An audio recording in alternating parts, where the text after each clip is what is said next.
Good morning, YouTube. I've been looking for another one of these tripod quick release base. So I've got one of these on my main tripod, and then I've got one of these on this old, this was like a chest mount. Got like a ball and socket. This part here extends, but a long time ago this part ripped off, but it had one of these, and I think that's the reason I bought it back then, was it had the right holder for my camera.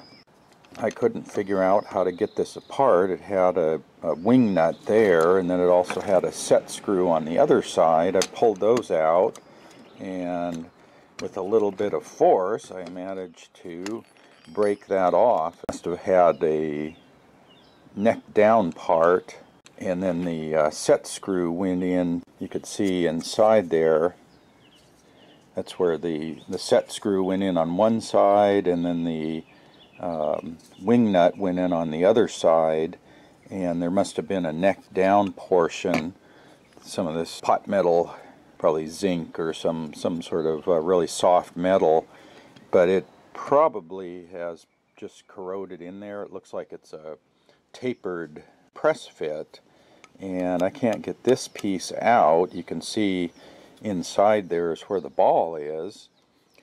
So what I thought I would do is see if I could make a piece of aluminum to press in here with a 1/4-20 thread, and then I can thread this on top of any of my other tripods which have a 1/4-20 male thread, and then I could put a 1/4-20 stud down in here and be able to attach this back on top, and then I've got another one of these bases that I can use on some of my other tripods. Yeah, so here's my little scrap of aluminum I had cut off. It was actually about 2 inches diameter when I started, and I whittled it down to 20 millimeters. So I've got it, I can't really do a taper too easily, so what I left is a little bit of a ridge, and I'll basically get that until I can just press fit it into the recess in that base. It seems to be slightly tapered, so I've put a 1/4-by-20 thread through the middle, and that's what I turned the piece on, so we'll see how that fits when I take it out here. Yeah, so here's my little aluminum slug, and it just fits in there pretty easily, and then I just left a little ridge on there. I might have to file that down a little more. Yeah, I just took a couple of passes off of that little ridge, and I was able to get that to press fit down in there. So now I have a 1/4-by-20 threaded insert fit into the bottom of that piece, and I can screw it on to my little tripod here, and it now has a quick release adapter on it. So let's see what that looks like. Yeah, that fits on there really nice. I don't have to swap the bottom off my camera all the time now, so that should be pretty handy. So now I've got to put a male thread in that end. I think I can just drill that down. I think the hole inside was actually about the right size for a thread, and then I can hopefully get this working, but because I think this was supposed to rotate on this end, I could not get it to rotate until it finally snapped the end off there. So because that's the only purpose of this wing nut in the side that I could see.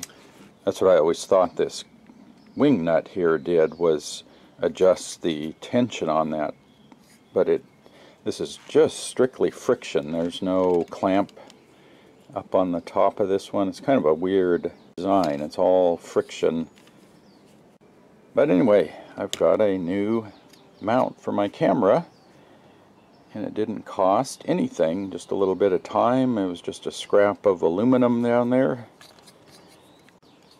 It just took maybe 10-15 minutes to whittle it down to the right size. And I just left that little ring on there because I didn't want to try to measure the taper and all that, but yeah, I think that'll work. Jam it in there, no glue. It's got a 1/4-20 thread, And that matches that one. That's how you can add a quick release to a tripod that didn't come with one. And now I've always wanted one that was separate, because my regular tripod has this built in, and then this one had it built in, and I was always wanting to have a removable one that I could put on something else. I just basically decided if I ruined this one, it wasn't a big deal, but I think I can salvage this and make it usable. Hopefully you found that as a helpful little tip. Subscribe to the channel for updates, and as always, thanks for watching.